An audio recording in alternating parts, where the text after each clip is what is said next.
Let Season 6 commence.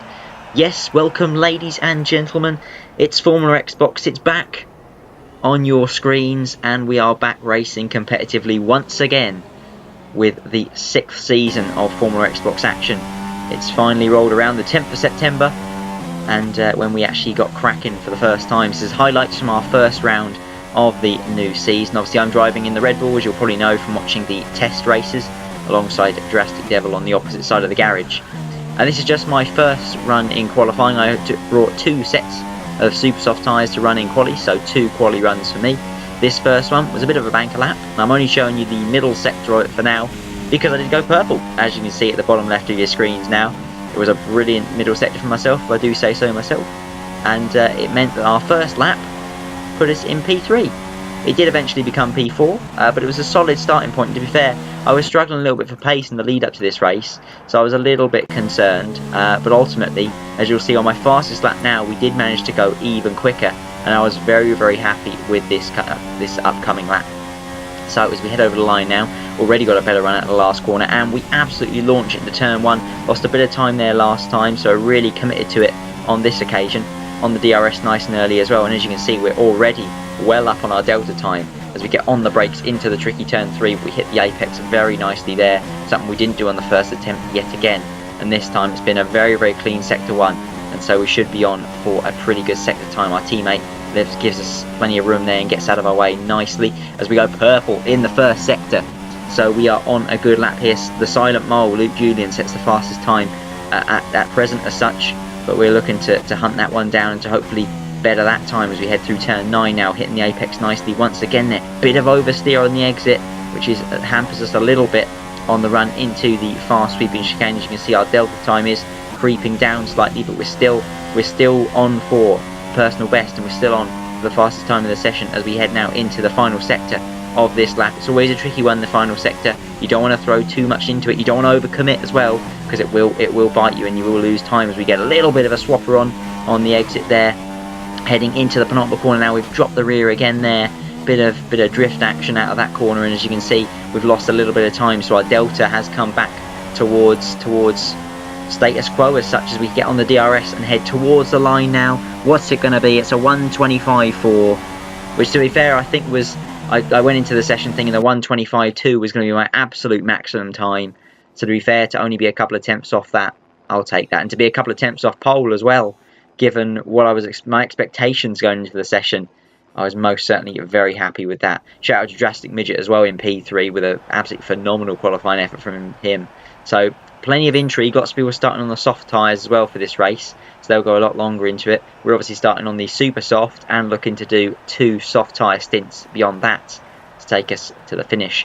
Not really a fan of the medium tyre around Australia. It doesn't have a lot of pace and doesn't give you an enormous amount of tyre life. But as we've got 3, 4 and 5 red lights, Formula Xbox Season 6 is underway, and we've got a pretty good start there. We're alongside the Toro Rosso as we head into turn 1. Don't want to commit too much on the brakes, but still want to hold the position. Luke wipes our nose there as we get a massive train of cars behind us. The Toro Rosso has definitely got the whole shot. We're going to take an defensive line on the inside as we head into turn 3 now. On the brakes nice and early, don't want to make a lock up and cede positions, and we just about hang on to P2 for now.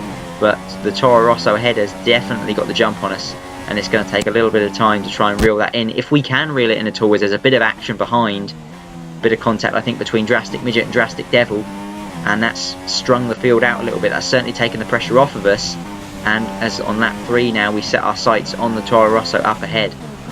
So as you can see, we've closed in a little bit as we head through the penultimate turn and into the last corner now. Always important to get a good traction out of here on the straight. A little bit of oversteer as the tail just kicks out at the end there. I don't mind running a little bit of oversteer as Luke goes fastest and we go even faster. So battle royale for P1 honours as we trade fastest lap times early on here. Go a little bit wide into turn 2, but not too bad on this occasion.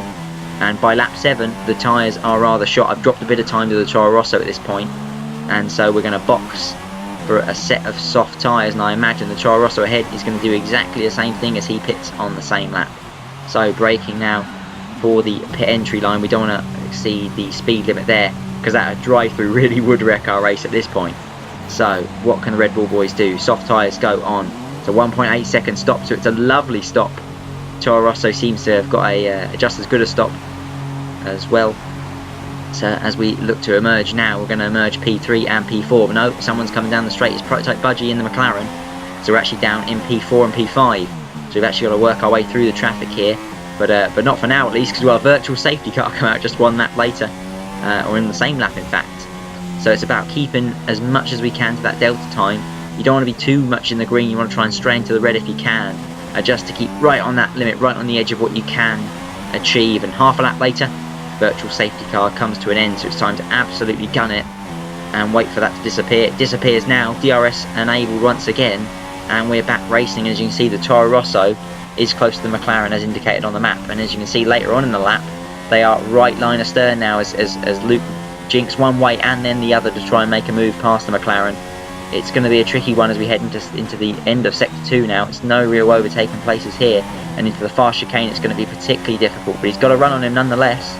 He's going to try it around the outside as they head towards the quick chicane at turn 10 and turn 11 now. I've gone down the outside, Prototype Budgie's broke really early, and he's put me in the wall. I don't know whether there was any lag involved. To be fair, I haven't seen it from his perspective. I think there was potentially a bit of lag involved there. But ultimately that's hindered our race massively. Our tyres have got grass all over them. We've got a bit of front wing damage as well. And just not feeling it at the moment. So I'm going to pit and try and get the front wing changed. In hindsight, did I really need to? I don't know. I may have been able to continue, but my pace wouldn't have been nowhere near the standard that it needed to be. We've gone on to the medium tyres as well.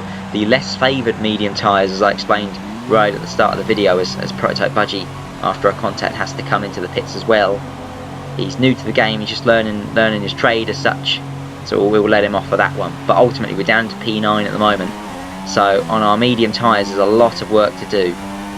But with 19 laps basically to stretch these tyres out for, it's going to be a case of tyre management. And I actually kept the tyre wear HUD up in the bottom right of my screen pretty much the whole way through this stint, as we do manage to close up on Drastic Midget as people ahead pit. We're up at a P7 now.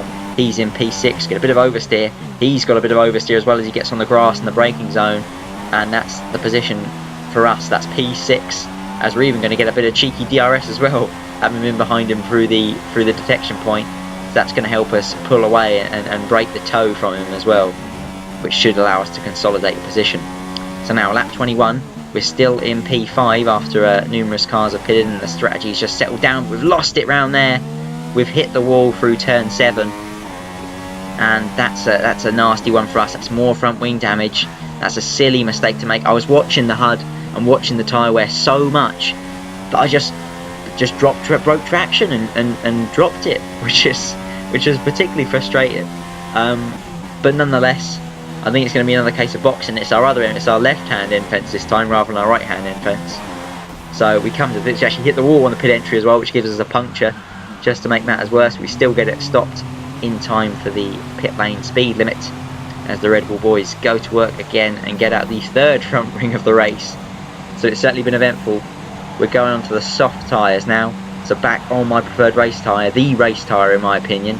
So really we have done 2 soft stints, one of 2 laps in length, and the other of what will be 8 laps long. So as we head on to lap 22 now and emerge from the pits, it hasn't cost us a great deal. We are in P6. But ultimately we're hoping that F1 Maestro, who's been on those mediums for a long time, hoping he's going to have to stop again. We do emerge from the pits as well, just ahead of Drastic Midget, so we retain that position. And right on cue, F1 Maestro does make a pit stop for super soft tyres. A little bit nervous of his pace late on though, whether he'd be able to catch us. And we also had CK behind as well, who was closing in on Drastic Midget in the final stage of the race on medium tyres. But ultimately it was all okay for us in the end. We managed to hold on to P5 with a bit of a margin over Drastic Midget in P6. So while the podium was on and while for a while it looked like we could challenge for the race victory, it's a P5 in the first race of the season. Not bad considering all the adventures we had, and certainly very promising considering our pace. Much better than I anticipated it to be, in fact, in the lead up to this particular race. So P2 on the grid will take points for that. We'll also take our 10 points for P5 as well. So yeah, that was the first race of the season. So a minute off the lead, but plenty of adventures along the way. Hopefully you've enjoyed this video. Big congrats to Sam as well if you're watching. Well done, Sam. Excellent strategy from yourself there, and his maiden Tier 1 Formula Xbox victory. So please leave a like if you've enjoyed. Please share as well. And with regards to that, folks, that's all for today. So I shall see you with another video very shortly indeed. For now, at least, goodbye.